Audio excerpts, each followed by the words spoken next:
I really love FromSoft Sekiro.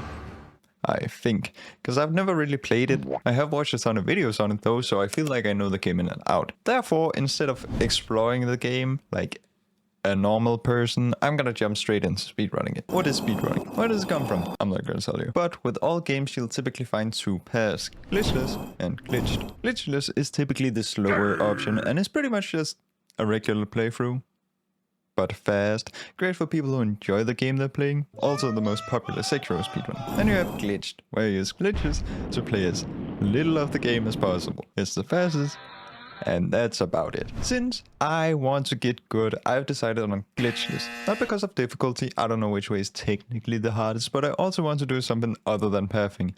And not killing bosses in a FromSoft game is boring, is what a rational person would say. Anyhow, I want to be the worst Sekiro player to successfully speedrun the game, so the less bosses I know, the better. Now I think it should be very doable, because what I do know is that these runners make the game look very easy. Research time. This is stupidly easy. You search for Sekiro speedrun, go to guides, and wow, there's videos and a written guide, and that's about it, but I shouldn't need any more than that. So what do I need to learn? 12 things. That's all I need to learn. On top of pathing, of course, but that's about it. And then I'll be able to speedrun the video game. I'm not foreshadowing anything. Trust me. It's gonna be that easy. First step.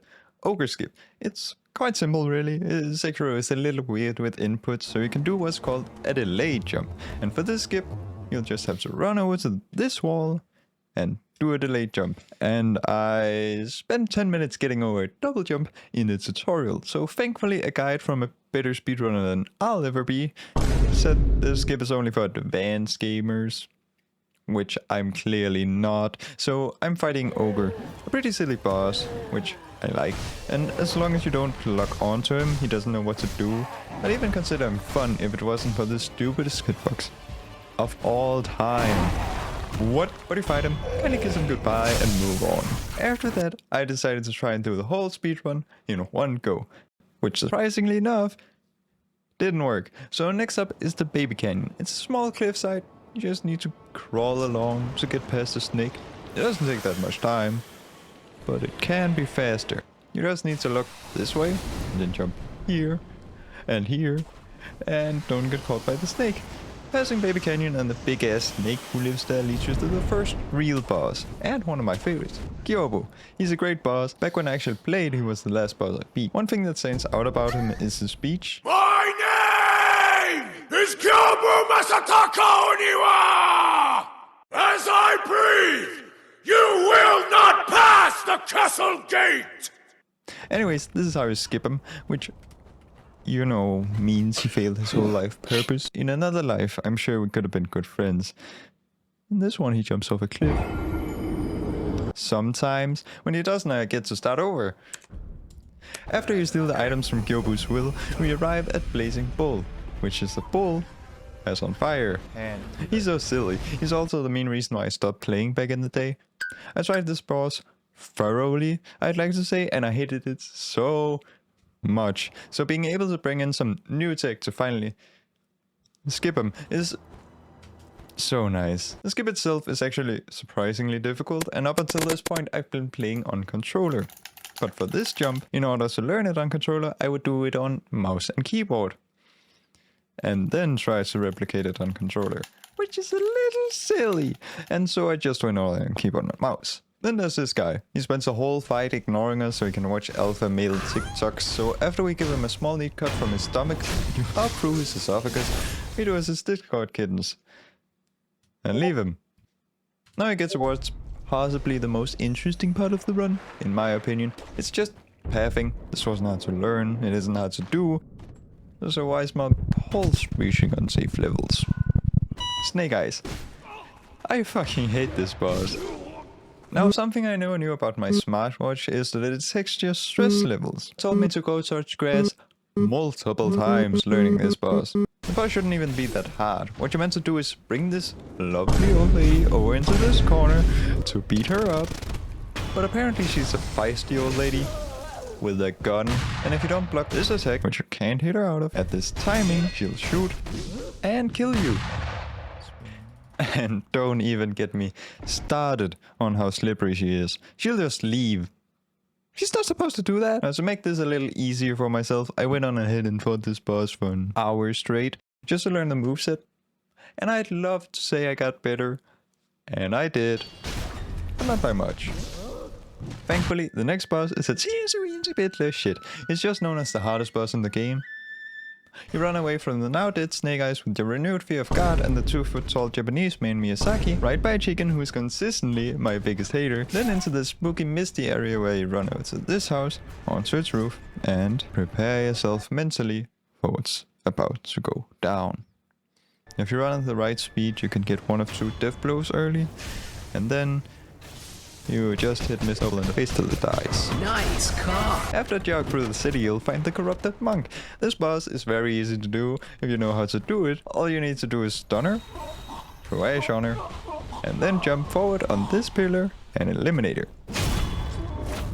Note that contrary to all video game knowledge I thought I had, to jump forward here you have to jump once, then jump again, and then, and only then, do you press forward. Also, if you should mess anything up for any reason, you have to reset. Our next boss is the kind and lovely Genichiro, also known among his friends as Geni. To get to him, the path consists of a little parkour and a jump where you jump into a hole in the wall, which is only accessible via gamer power. Practice helps too though. Now you fall into some water and start swimming in the air. Geni, see, my friend, it's all about counting to 4 hits before you stop attacking for a bit, to repeat this action over and over till the boy dies. Now there are different ways to fight him, like counting to 5. I'll stick to 4. Anyways, his third phase is easily one of the coolest in the speedrun, because she shoots lightning and is a total pushover. After his death, you support the local children by buying the spirit emblems, which I quote, harbor the souls of the dead. Now you once again use the power of God and anime to go on a little trip.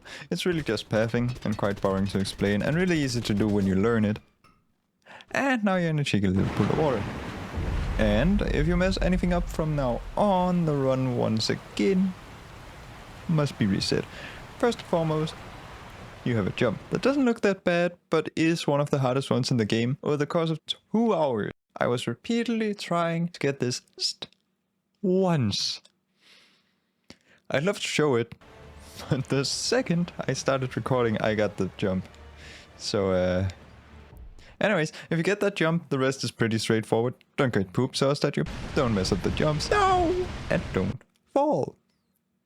Once again, this would be a huge time loss, as you have to repeat pretty much everything you've done since you killed Geni. Anyways, if you don't fuck up, you take the ape's pretty flower and skedaddle. Now, as many people know, monks are very well known for being a murderous people with bombs. Therefore, we try to avoid them at all costs so we can get to what is technically the hardest jump in the game, but is infinitely retryable. All you need to do is press jump on the right frame, and then when you're done that, all you have to do is jump at the right moment once more, and then you're done. From now on, the game actually becomes relatively easy. You get a required sword, head back to the castle, and repeat your pathing for Geni. This is the most expensive part of the run. That'll become relevant. All you have to do is kill 2 bosses in a row to finish the game. First, Emma, the Gentle Blade, who didn't take me hours, but days. In hindsight, she is really easy. You just have to parry and hit. Repeat that and you're most of the way down. My biggest issue was easily her double hit, which she just throws out every once in a while. I don't know what to do. And I couldn't figure out when. Now it's when she does that. The next boss is Isshin, and he's a little different and kind of not at the same time. Here you really just have to hit until you have to parry. But he just has a lot more moves you can throw out at random. So where Emma took a few days, Isshin took slightly less. Uses many similarities to Emma, but one of the main things you'll need when fighting him is confidence, which I would say I have a lot of usually. But this game had slowly grinded down any and all respect I had for myself, so it took a little bit more time than it should have. He has a second phase as well, which is where I get to use the Mortal Blade, which I will say really confused me. All you have to do is hit the left and right mouse button at the same time to use it. But for some reason, That was really inconsistent for me. Which I may or may not have blamed on the mouse I was using. It had some other problems as well. Yeah, I bought a new mouse and the issue for some reason persisted. Now, preferably, I wouldn't have talked about this, but I did kind of embed text into my footage, which made this clip a little more funny.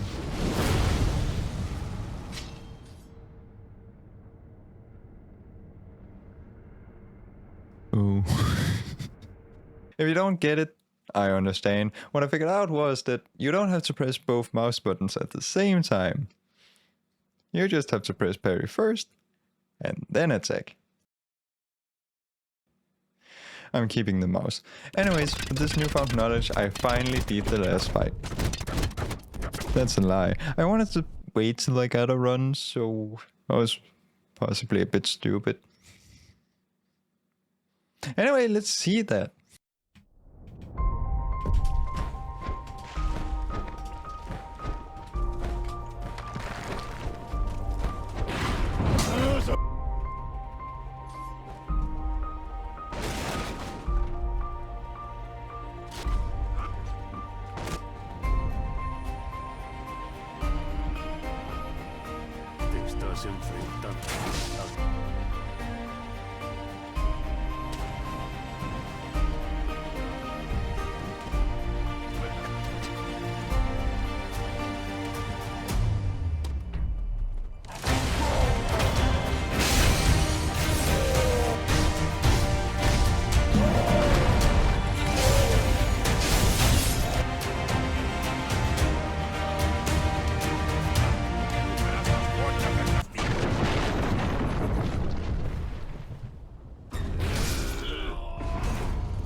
That's the wildest joke I ever had.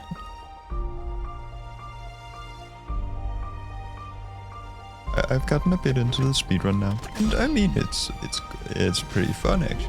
But you don't have to be fast. You should be.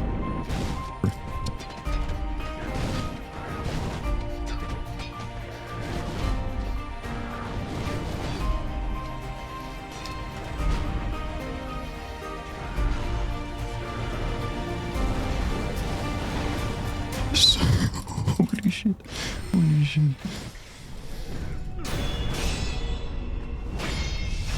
Oh my god. Sekiro. No tenía que ser. Cinema.